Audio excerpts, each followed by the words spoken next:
वेत्तारं कर्मभूभृतां ज्ञातारं विश्वतत्त्वानां वन्दे कविवल्लभै। तत्वार्थ राजवार्तिक नामक ये ग्रंथ है और इस ग्रंथ में PDF पेज नंबर 290 और ग्रंथ का पेज नंबर 267, इसमें पैराग्राफ नंबर 4 तक अपनी यहाँ चर्चा हो चुकी है। आचार्य अकलंक देव की ये बहुत ही न्यायपरक रचना है, जिसमें न्याय के आधार पर सिद्धांतों का प्रतिपादन किया है। पहला सूत्र तत्वार्थ सूत्र का सम्यक दर्शन ज्ञान चारित्राणि मोक्ष मार्ग है। माने सम्यक दर्शन, सम्यक ज्ञान और सम्यक चारित्र, ये तीनों मोक्ष का मार्ग है। वास्तव में ये तीन मोक्ष का मार्ग नहीं है, अपितु इन तीनों की एकता वो मोक्ष का मार्ग है। सम्यक दर्शन, सम्यक ज्ञान और सम्यक चारित्र, इन तीनों की बहुत ही मार्मिक परिभाषाएं, सर्वांगीण परिभाषाएं, अव्याप्ति, अतिव्याप्ति और असंभव, इन दोषों से रहित व्याख्याएं यहाँ प्रस्तुत की गई। ऐसी व्याख्याएं यहाँ प्रस्तुत की जिनमें किसी प्रकार का कोई दोष नहीं आता और ये परिभाषाएं सर्वांगीण परिभाषाएं हैं। स्वरूप भी बिल्कुल स्पष्ट हो जाता है। सम्यक चारित्र में तो उसकी परिभाषा के साथ साथ उसकी प्रक्रिया को भी स्पष्ट कर दिया है। माने जीवन में यदि चारित्र प्रकट करना हो तो किस विधि से प्रकट किया जा सकता है। यहाँ संसार के कारणभूत राग द्वेष आदि की निवृत्ति का संकल्प सर्वप्रथम दिया जाना चाहिए। माने श्रद्धा ये पहला कदम है। यह पहला कदम विवेकियों के माध्यम से, ज्ञानियों के माध्यम से, समझदार व्यक्तियों के माध्यम से उठाया जाता है। माने बेवकूफ लोग ये दृढ़ संकल्प नहीं कर पाते कि हमें अपने जीवन में सुख समृद्धि के लिए क्या करना चाहिए। तो सबसे पहला कदम है भरोसा, सबसे पहला कदम है विश्वास, सबसे पहला कदम है हम जो करना चाहते हैं उसको करने के लिए दृढ़ संकल्प। इसे सम्यक दर्शन कहकर के पुकारा था। ऐसा भी कह सकते हैं हम कि मोक्ष जाने के लिए सबसे पहले दृढ़ संकल्प और श्रद्धा की जरूरत है। जिसके हृदय में दृढ़ श्रद्धा ही न होगी मुक्ति के लिए, वो व्यक्ति कैसे मुक्ति प्राप्त करेगा। सबसे पहले मुझे ये काम करना है, ऐसी दृढ़ प्रतिज्ञा तो हो। तो यहाँ मुक्ति की व्याख्या करते हुए, मुक्ति मार्ग की व्याख्या करते हुए बतला रहे हैं राग द्वेष आदि की निवृत्ति का संकल्प। राग द्वेष आदि की निवृत्ति में चारित्र कहा, कृत संकल्प में श्रद्धा कहा, विवेक सहित पने में सम्यक ज्ञान कहा। इस तरह से सम्यक दर्शन और सम्यक ज्ञान पूर्वक राग द्वेष आदि की निवृत्ति, तो उसका नाम सम्यक चारित्र है। लेकिन राग द्वेष आदि की निवृत्ति ये तो नकारात्मक कथन हुआ, निषेधात्मक कथन हुआ। निषेधात्मक वचनों से असली बात तक पहुंचा नहीं जा सकता है। और फिर राग आदि की निवृत्ति इतना कहने मात्र से स्वरूप भी स्पष्ट नहीं होता। शंका ऐसी खड़ी होती है कि राग आदि की निवृत्ति करें कैसे। तो कहा बाह्य निवृत्ति और अभ्यंतर निवृत्ति। हमारे बाह्य विरक्ति और अभ्यंतर विरक्ति। बाह्य विरक्ति में वचन और शरीर से विरक्ति, और अभ्यंतर निवृत्ति में मन के विकल्पों से विरक्ति। लेकिन यहाँ भी बात विरक्ति तक ही शामिल हुई। विरक्ति माने ऐसा नहीं करना, विरक्ति माने निर्वृत्ति, विरक्ति माने छूटना, ये नहीं करना, ये नहीं करना, ये नहीं करना। लेकिन क्या करना, मैंने अभी नास्ति से बातें की है, राग द्वेष आदि की निर्वृत्ति, ये भी नास्ति से कथन, तीर और वचन की बाह्य क्रियाओं से निर्वृत्ति विरक्ति, ये भी नास्ति से कथन है। अभ्यंतर मानस क्रिया माने मन के विकल्पों से विरक्ति, ये भी नास्ति से कथन है। और अब अस्थि से कथन करते हैं कि स्व स्वरूप में स्थिति प्राप्त करना, इसका नाम सम्यक चारित्र है। ये कथन अस्थि से हो गया। ऐसा भी कह सकते हैं, अस्थि पर कथनों में सारे नास्ति के कथन गर्भित हो जाते हैं, सारे नास्ति के कथन उसमें शामिल हो जाते हैं। नास्ति के कथन बहुत ज्यादा हो सकते हैं, लेकिन अस्थि का कथन यदि एक बार कर दिया गया है तो फिर नास्ति के कथनों की कुछ जरूरत नहीं रहती। हम एक बार इस तरह के छोटे छोटे उदाहरणों से बात करते हैं। हमें किसी जगह पर पहुंचना है, किसी मार्ग की तलाश करनी है, तो हमें इस बात की जरूरत नहीं है, मानिए हमारे को जयपुर से दिल्ली जाना है, तो हमें ये नहीं देखना है कि ये रास्ता दिल्ली नहीं जाता, ये वाला रास्ता भी दिल्ली नहीं जाता, अच्छा ये वाला भी नहीं जाता, अच्छा ये भी नहीं जाता। अरे हमें एक बात बतला दो ना, कौन सा रास्ता दिल्ली की तरफ जाता है, बात खत्म। अस्थि से कथन कर दिया तो सारे नास्ति के कथनों की जरूरत नहीं रही। हमने पूछा 2 और 2 कितने होते हैं, जवाब मिला 5 नहीं होते। सही है गलत है? आप कहिए सही है, 5 नहीं होते, 3 नहीं होते, ये जवाब भी सही है। 8 नहीं होते, 10 नहीं होते, 15 नहीं होते, 25 नहीं होते, बात सही है। लेकिन फाइनल जहां हमें पहुंचना है वहां तक नहीं पहुंच पा रहे, तो फिर क्या करें? आप बता दो 2 और 2 4 होते हैं, खत्म बात। अस्थि से कथन कर दिया, अब नास्ति से कथन जितने भी हैं ये सब लगा लो अपने आप। हमने सम्यक चारित्र का कथन किया, करना चाहा।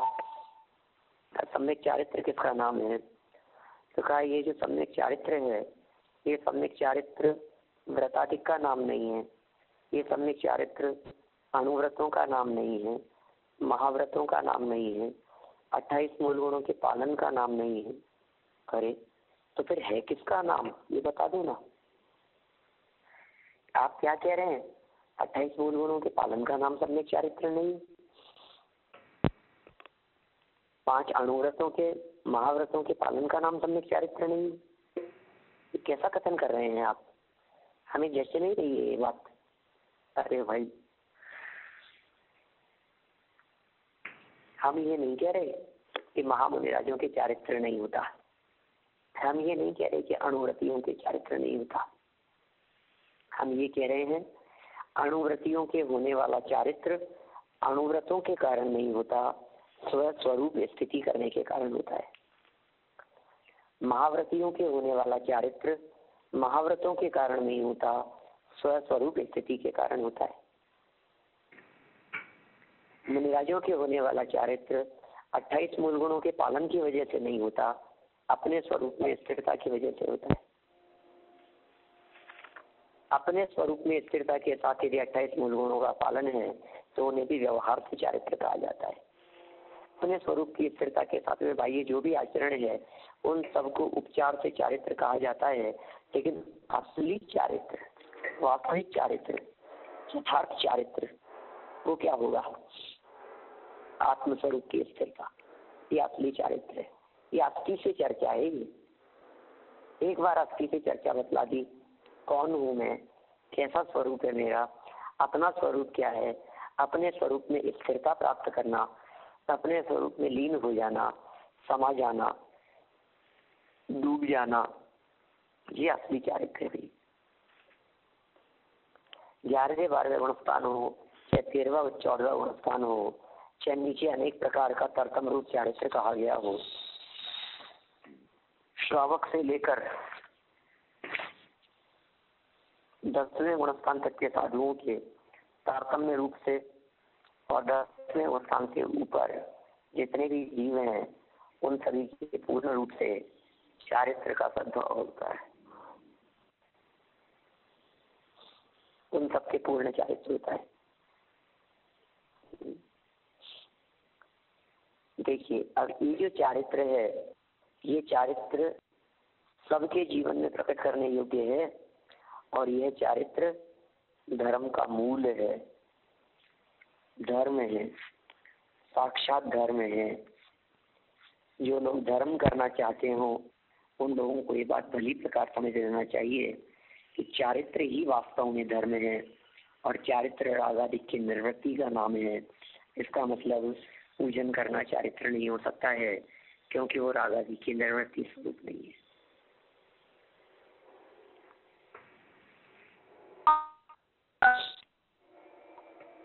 माला फेरना सम्यक चारित्र नहीं हो सकता है, क्योंकि वो रागादि की निर्वृत्ति स्वरूप नहीं है।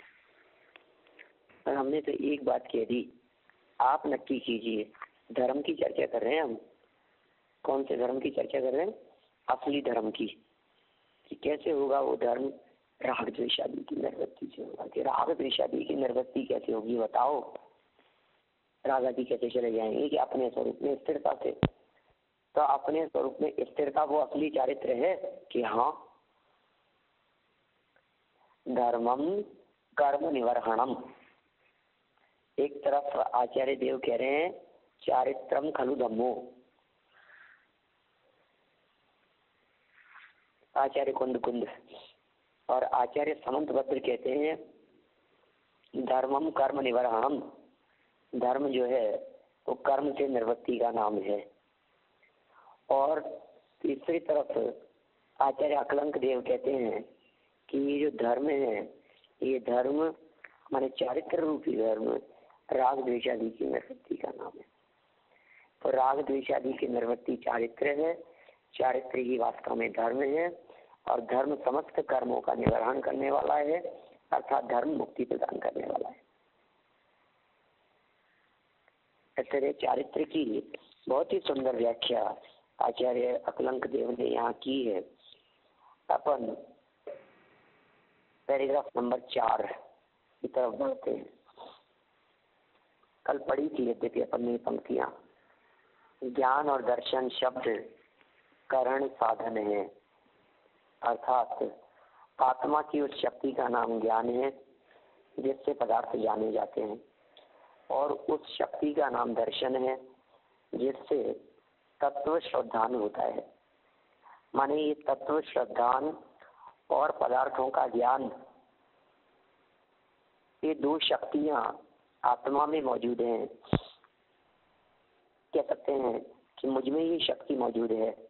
एक और विशेष बात यहाँ ख्याल में आती है कि कोई व्यक्ति ये बात कहे कि साहब हमसे तो तत्व श्रद्धान नहीं हो सकता, ये तो बहुत कठिन काम है, हम आप वस्तु को कैसे जानेंगे, ये कोई आसान काम नहीं है।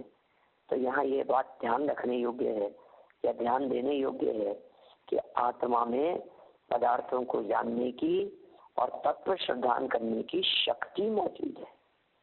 आप ये कैसे कहते हो कि हमसे नहीं हो सकता? आप कैसे कहते हैं कि हमसे तत्व श्रद्धान नहीं हो सकता? सच में आप में शक्ति है ऐसी।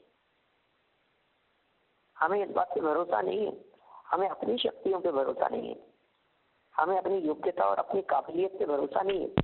हम क्या कर सकते हैं, हमारे में कैसी योग्यता है? ये स्वाधीन शक्तियां हैं, ये स्वतंत्रता का उद्घोष करती हैं। ये कहती हैं ये शक्तियां किसी बैटरी से नहीं चलती, ये शक्तियां किसी पावर से नहीं चलती, ये शक्तियां किसी लाइट से नहीं चलती, किसी दूसरे साधन की जरूरत नहीं होती है। ये शाश्वत शक्तियां हैं, ये पावर है हमारे में। कैसी बैटरी है जानने वाली? बोलो।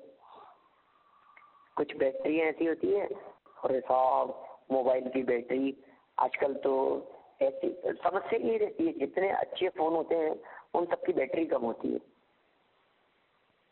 बैटरी बैकअप कम होता है उनका। अच्छे जितने फोन मोबाइल होते हैं, लगता है कि नहीं गाड़ी चलेगा कितना, 6 घंटे चले और दोबारा रिचार्ज करना पड़े।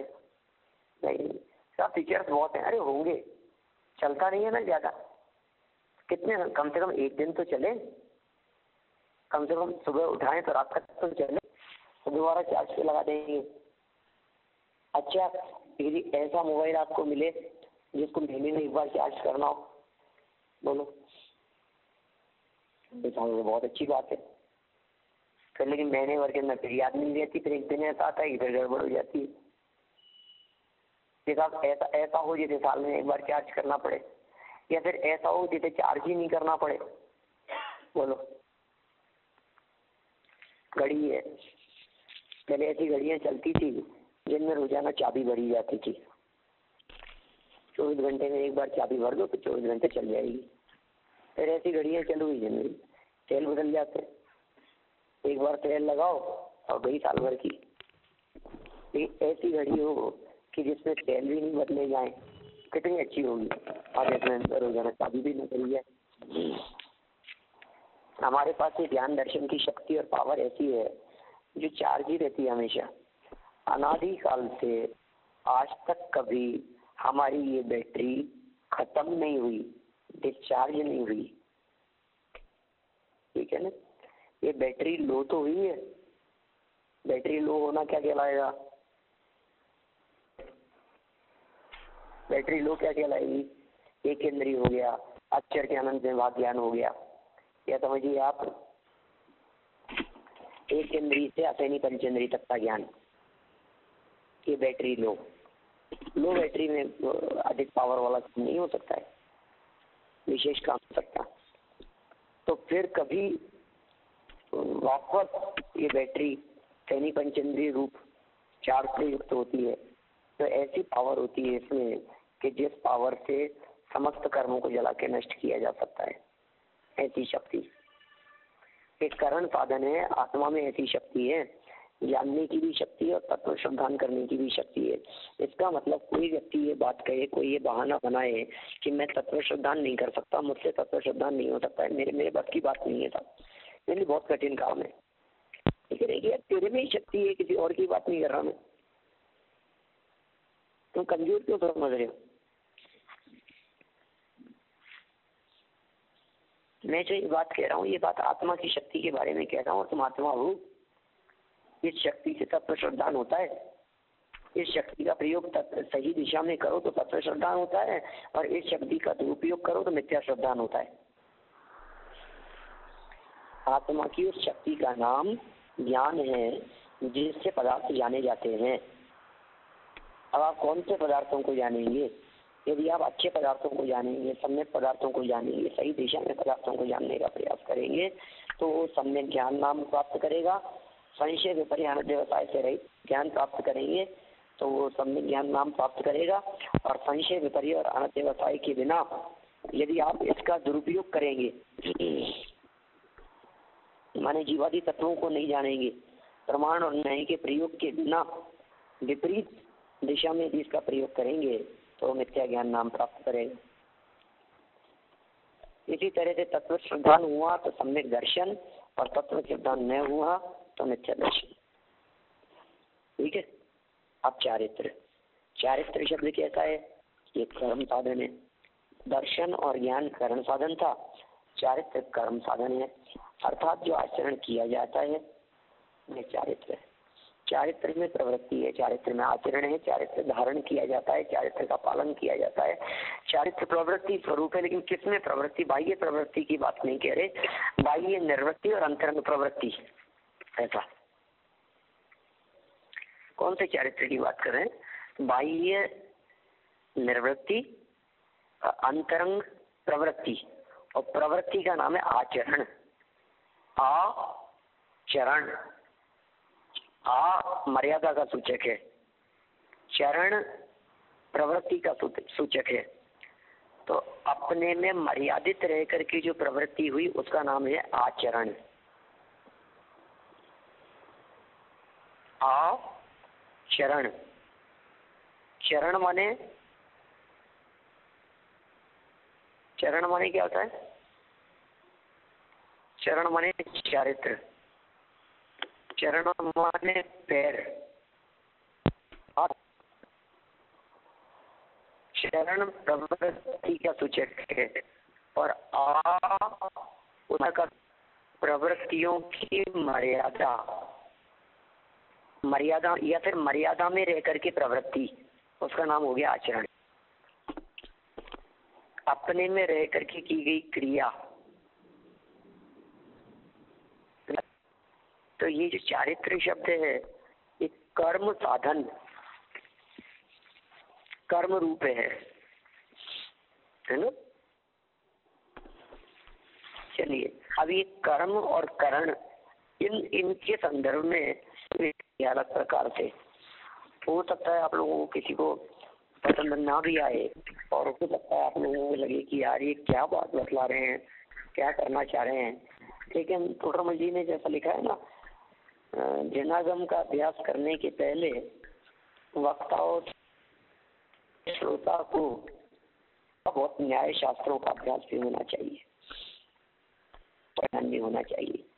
मैं समझिए आप ये 5-7 पैराग्राफ ऐसे हैं जिनमें किसी प्रकार की चर्चा की है, माने अन्य मतावलंबी क्या कहते हैं, कौन से दर्शन में क्या बात कही गई है, कौन सा संप्रदाय क्या कहता है, और ये चारित्र करण साधन और कर्म साधन कह करके क्या कहना चाहते हैं। देखिए पेज नंबर 267 पर ही 5-6 नंबर ज्वाइन करेगा प्रश्न,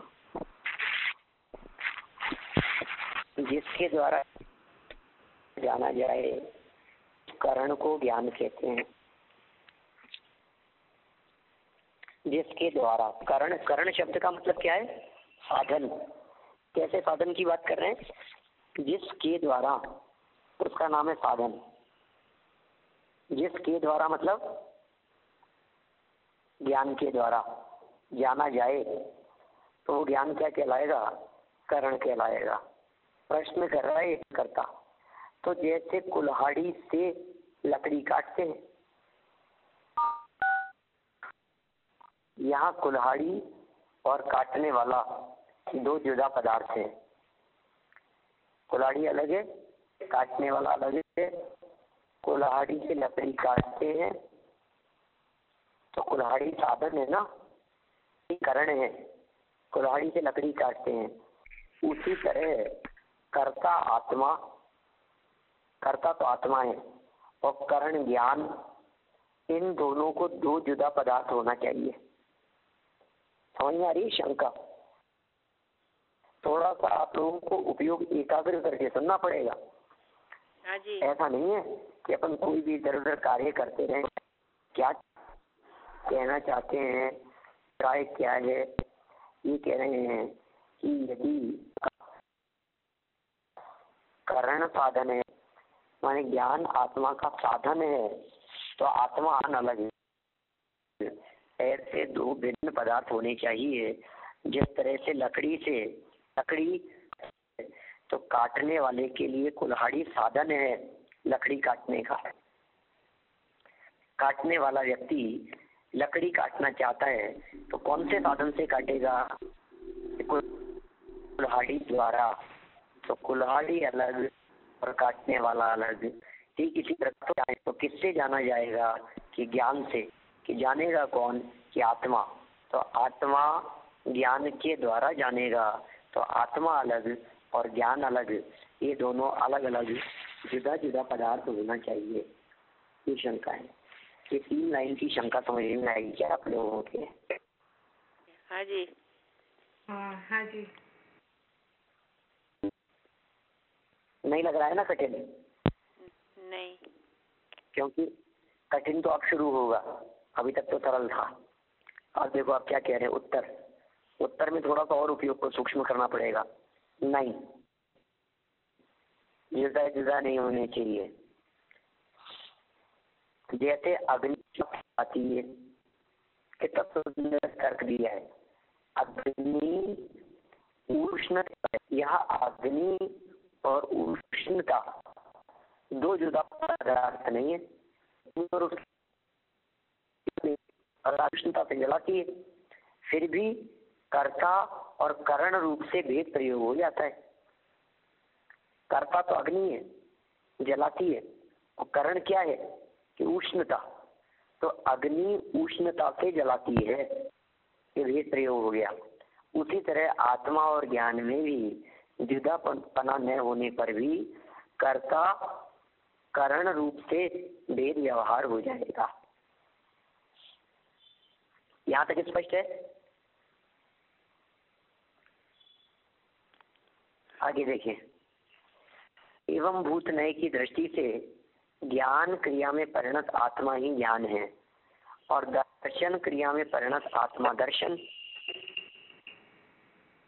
एवं भूत नय जानते हैं आप किसका नाम है? मैंने भी वहां से एक दिन क्लास ली थी पिट्सबर्ग से,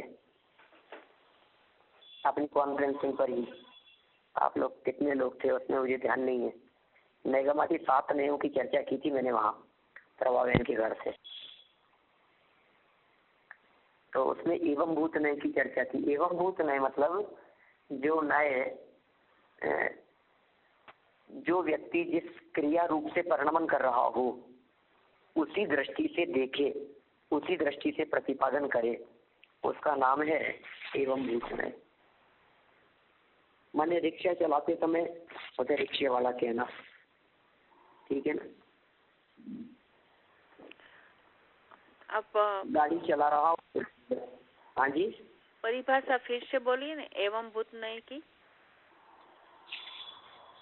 एवं भूत नय की परिभाषा ऐसी कह सकते हैं अपन, जो व्यक्ति जिस समय जिस कार्य रूप से परिणमन रहा हो, व्यक्ति या वस्तु, वस्तु भी लगा सकते हैं, जो वस्तु जिस समय जिस रूप परिणमन कर रही है उसे उसी नाम से संबोधित करना, उसे उसी नाम से पुकारना, उसका प्रतिपादन उस परिणमन के आधार पर करना ही एवं भूत नय कहलाता है। हम जिस समय गाड़ी चलाते हैं उस समय विद्वान नहीं है, उस समय हम ड्राइवर हैं। जिस समय पूजन करते हैं उस समय हम ड्राइवर नहीं है, बिजनेसमैन नहीं है, सेठ नहीं है। जिस समय पूजन कर रहे हैं उस समय पुजारी है। समझ में आ गई बात? हाँ जी। तो यहाँ एवं भूत नय की दृष्टि से समझा रहे हैं, ज्ञान क्रिया से परिणत आत्मा ज्ञान है, दर्शन से परिणत आत्मा दर्शन है, दो भिन्न भिन्न नहीं है। फिर आगे कह रहे हैं, जैसे कि उष्ण पर्याय में परिणत आत्मा अग्नि है। ज्ञान से परिणत आत्मा ज्ञान, दर्शन से परिणत आत्मा दर्शन, उष्ण पर्याय से परिणत आत्मा अग्नि है। कौन कौन आत्मा को कह रहे हैं? उष्ण पर्याय में परिणत आत्मा, वो आत्मा जो अग्नि है। यदि को उच्च स्वभाव नहीं माना जाए तो अग्नि का स्वरूप ही क्या रह जाता है? क्या कह रहे हैं? अग्नि का स्वभाव क्या है? उष्ण स्वभाव है। इसका भाव अग्नि अलग है और उष्ण स्वभाव अलग है। तो अग्नि का स्वरूप ही क्या रह जाता है फिर, जिससे उसे अग्नि कहा जा सकेगा। उसी तरह यदि आत्मा को ज्ञान दर्शन स्वरूप न माना जाएगा तो आत्मा का भी क्या स्वरूप बचेगा, जिससे उस ज्ञान दर्शन आदि शून्य पदार्थ को आत्मा कह सके। अतः अखंड द्रव्य दृष्टि से आत्मा और ज्ञान में कोई भेद नहीं है। देखो भाई, आप ऐसा लग रहा हो ये क्या कह रहे हैं, ये कुल मिलाकर के सिद्ध करना चाह रहे हैं कि आत्मा और ज्ञान ये दो पदार्थ नहीं है। आत्मा से ज्ञान को यदि हम भिन्न कर देंगे तो फिर आत्मा का कुछ अस्तित्व नहीं बचेगा। इसका क्यों नहीं बचेगा? कि अग्नि से उष्णता को भिन्न कर दो तो फिर अग्नि का क्या स्वरूप बचेगा, ये बता दो हमारे को। अग्नि अलग है और उष्णता अलग है, इन दोनों को अलग अलग कर दो तो फिर अब क्या स्वरूप बचेगा अग्नि का? कुछ भी नहीं बचेगा। तो आत्मा से ज्ञान को अलग कर दो, अब आत्मा क्या बचा? आत्मा कुछ भी नहीं बचा, खत्म हो गया फिर आत्मा। आते हैं अखंड द्रव्य दृष्टि से आत्मा और ज्ञान में कोई भेद नहीं है। बहुत प्रश्न उठाया है, देखो आप 8 नंबर करेगा, ये थोड़ा बहुत लंबा चलने वाला है ये, मैं इसको थोड़ा बहुत पास ले लेता हूँ। नहीं समझ में आए तो आप लोग बिल्कुल इसमें मेरे को रोक करके पूछ सकते हैं। जिस प्रकार नीले रंग के संबंध से साड़ी या कंबल आदि में नीला यह प्रत्यक्ष हो जाता है, किससे? नीले रंग के संबंध से। कोई साड़ी थी सफेद कलर की थी, कंबल था सफेद रंग का था और उसमें नीला कलर लगा दिया, तो नीलेपन के संबंध से, नीले रंग के संबंध से वो साड़ी नीली हो गई, वो कंबल नीला हो गया, ये प्रत्यक्ष हो जाता है। उसी तरह भिन्न ज्ञान गुण के संबंध से आत्मा ज्ञान वाला तथा भिन्न उष्णता के संबंध से अग्नि उष्ण बन जाएगी। कपड़ा अलग है, नीला रंग अलग है, और ये कपड़ा नीला कैसे हो गया? वो जो नीला रंग था और जो सफेद कपड़ा अलग था, सफेद कपड़े में नीला रंग लगा दिया तो वो कपड़ा नीले रंग के संबंध से नीला हो गया और नीला कहा जाने लगा। ऐसे ही कह रहे हैं आत्मा अलग है और ज्ञान गुण अलग है, फिर ज्ञान गुण का संबंध जब आत्मा को हुआ तो फिर वो ज्ञान वाला हो गया। इसी तरह से उष्णता के संबंध से अग्नि भी उष्ण बन जाएगी। अग्नि अलग है और उष्णता अलग है। उत्तर ऐसा नहीं। जैसे पुरुष के संयुक्त होने के पहले दंडा एक स्वतंत्र पदार्थ सिद्ध है, ठीक है। किसी व्यक्ति ने हाथ में डंडा लिया, उससे पहले डंडा एक स्वतंत्र पदार्थ है, और पुरुष भी दंड संबंध के पहले अपने लक्षणों से स्वतंत्र सिद्ध पदार्थ है। वो व्यक्ति भी अलग है डंडे के बिना। डंडा तो समझ गए ना आप, लकड़ी की बात कर रहे हैं। लकड़ी किसी व्यक्ति ने अपने हाथ में ली है, लकड़ी के बिना वो व्यक्ति भी स्वतंत्र है और व्यक्ति के बिना वो लकड़ी भी स्वतंत्र है। उसी तरह क्या उष्ण संबंध के पहले अग्नि स्वतः सिद्ध पदार्थ है? क्या ज्ञान के संबंध से के पहले आत्मा स्वतः सिद्ध पदार्थ है?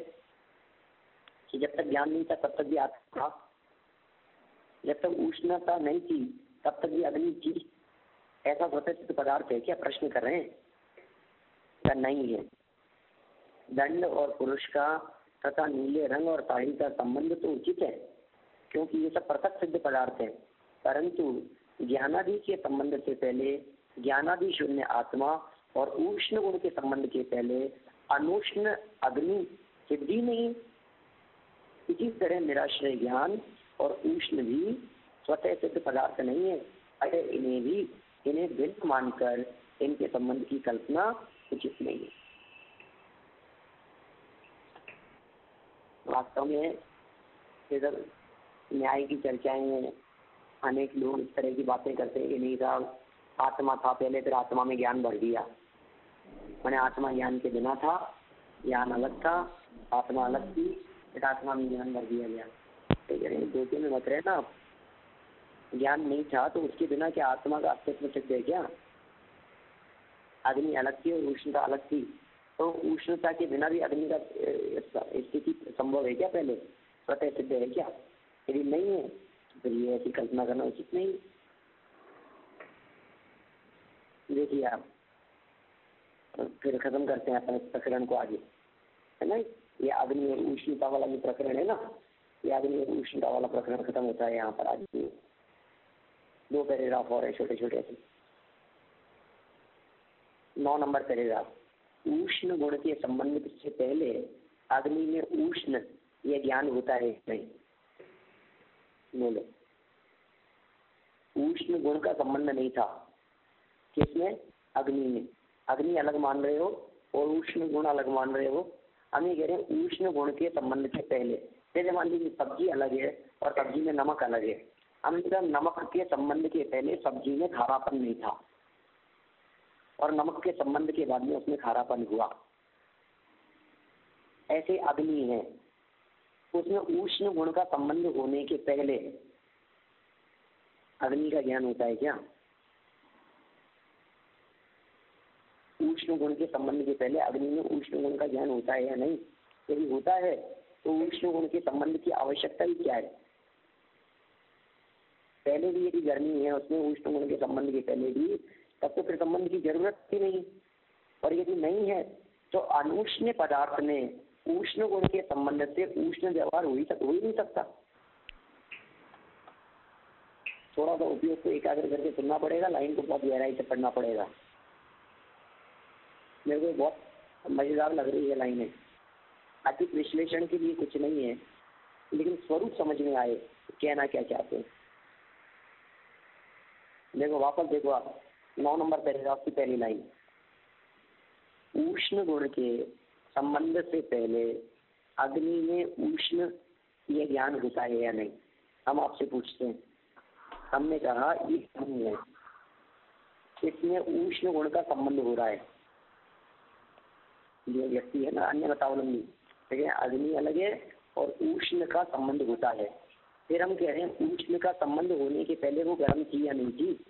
तो कहा थी गर्म, तो फिर उष्ण के संबंध की जरूरत क्या है? पहला पॉइंट।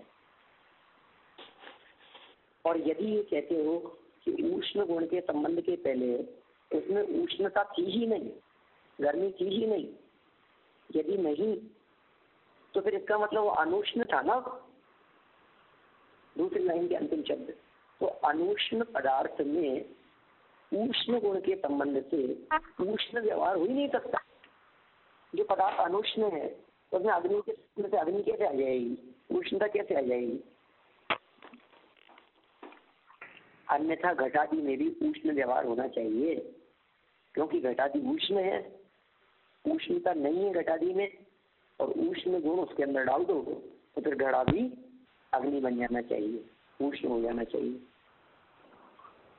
यदि अग्नि उष्ण गुण के संबंध से उष्ण है तो उष्ण गुण किसके संबंध से उष्ण होगा? अब बोलो, ये और आगे एक कदम आगे बढ़ के बात कर रहे हैं। आप चौथी लाइन देखो, आप क्या कह रहे हैं? अग्नि गर्म क्यों है?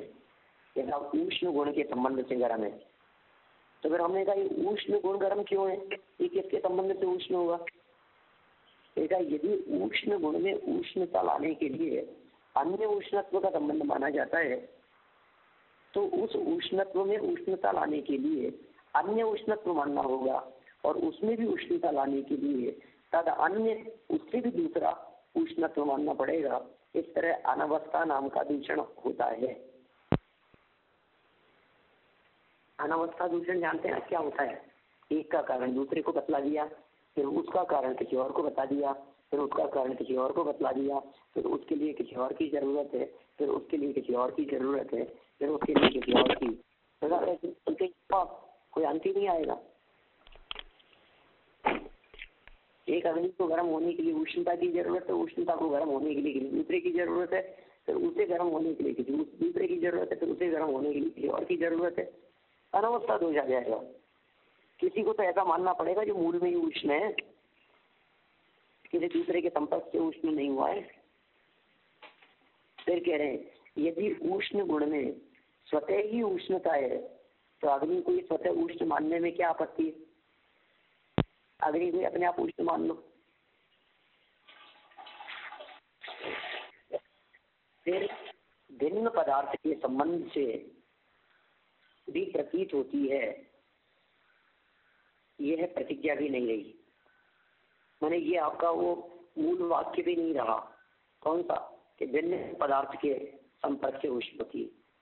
इसी तरह आत्मा और ज्ञान में भी समझ लेना चाहिए। अतः आत्मा को स्वतः ज्ञान स्वरूप मानना चाहिए, अन्यथा अनवस्था और प्रतिज्ञा हानि दूषण आते हैं। देखिए, आत्मा के बारे में हमने कहा कि आत्मा ज्ञान स्वरूप है। कुछ धर्म दर्शन वाले ऐसे हैं, वही कहते हैं नहीं आत्मा ज्ञान स्वरूप नहीं है। तो फिर साहब आत्मा जानता तो है कि नहीं नहीं, ये आत्मा तो ज्ञान स्वरूप नहीं है, इसमें ज्ञान कहीं बाहर से आता है जिसके माध्यम से ही जानता है। हमने कहा जिसमें से ज्ञान आता है वो तो जानने का काम करता है ना, कि हाँ ठीक है, उसमें जानने का लक्षण कहाँ से आता है? किसी और में से। तो उसमें जानने का लक्षण कहाँ से आता है? बोले ब्रह्मा जी में से। तो ब्रह्मा जी के पास ज्ञान कहाँ से आता है? कहीं ना कहीं पहुंच करके फिर अंत में ये कहना पड़ता है कि वो स्वतः सिद्ध है, अपने आप ही है, किसी का किया हुआ नहीं है, किसी का लाया हुआ नहीं है, कोई और लेकर के आया हो ऐसा नहीं है, अपने आप ही है स्वभाव से। जैसे हमने पूछा कि ये धरती किस पर टिकी हुई है, तो कहा ये धरती तो शेषनाग के फन पर टिकी है। फिर हमने कहा शेषनाग किस पे टिका है, तो कहा शेषनाग तो पानी में है। तो फिर वो पानी किसके आधार से है? कि पानी धरती के आधार से। कि फिर वो जो धरती है वो धरती किसके आधार से है? बोलो। तो वो तो स्वतः सिद्ध है। तो हम यही कह रहे हैं कि धरती को स्वतः सिद्ध मान लो ना। फिर काय को ये कहते हो ये इसके आधार से, ये इसके आधार से, ये इसके आधार से। यदि एक दूसरे का आधार बतलाते रहोगे तो फिर अनावत का दोष आएगा। किसी जगह पर पहुंच करके हमारे को ये कहना पड़ेगा कि ये तो स्वतः सिद्ध है, इसके लिए किसी और की जरूरत नहीं है। कहीं किसी न किसी लेवल पर पहुंच करके फाइनली हमारे को ये जवाब देना ही पड़ेगा, ये तो अपने आप ही है। ऐसा किससे हुआ? ये जो मुर्गी दिखती है ये किससे हुई? कि अंडे से। कि अंडा किससे हुआ? कि मुर्गी से। तो मुर्गी किससे हुई? कि अंडे से। तो अंडा किससे हुआ? कि मुर्गी से। तो वो मुर्गी आई कहाँ से थी? कि अंडे से।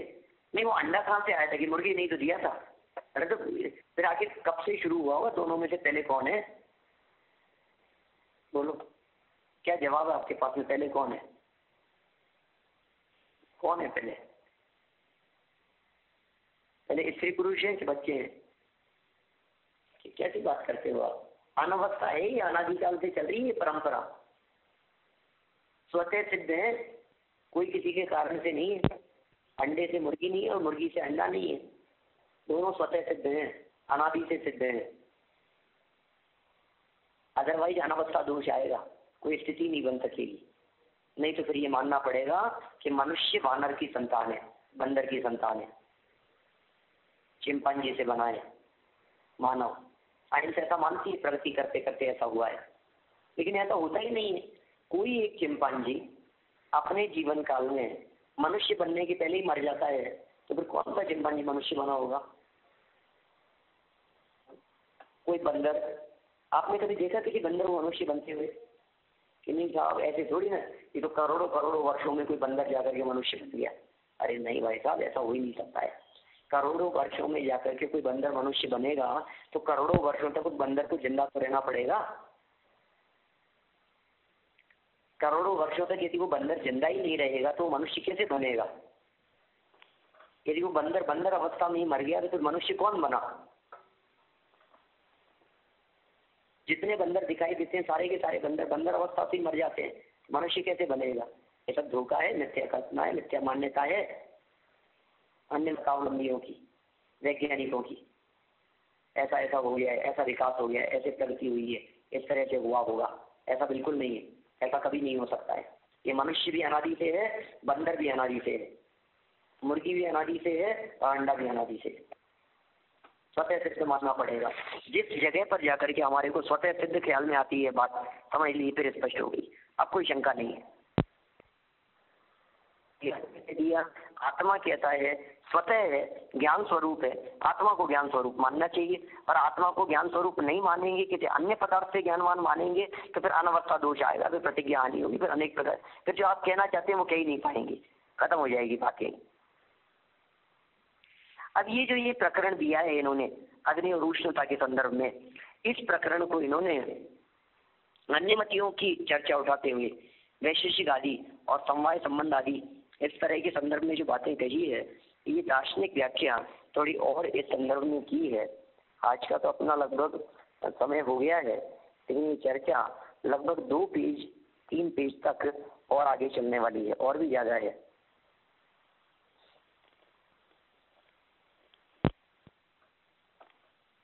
8-9 पेज में चर्चा है इसकी। उसके बाद दूसरा सूत्र शुरू होगा।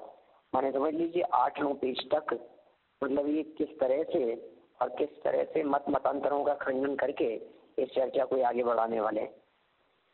उन्हें को ऐसा लगता है क्या कह रहे होंगे, क्या कहना चाहते हैं, क्या बातें हैं, लेकिन ये कुछ ना कुछ ऐसी बातें हैं जो कुछ अलग हटके, जो अपन ने कभी सुनी नहीं है।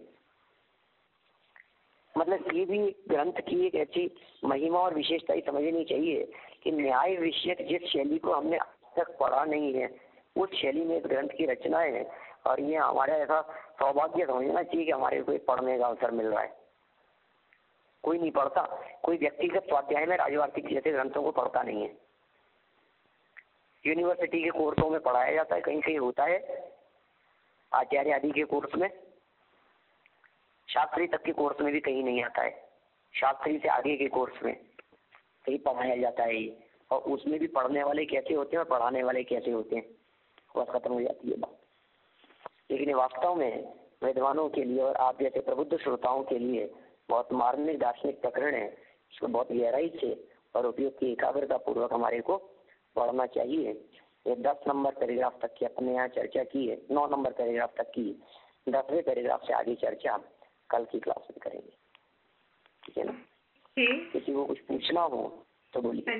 पंडित जी, हाँ हाँ, क्वेश्चन है कि जो एवं भूत नहीं आप बोले, तो वो जो पदार्थ है, वस्तु है, उसका परिणमनशील जो स्वभाव है, स्वरूप है, उसको भी तो लागू पड़ता है कि नहीं?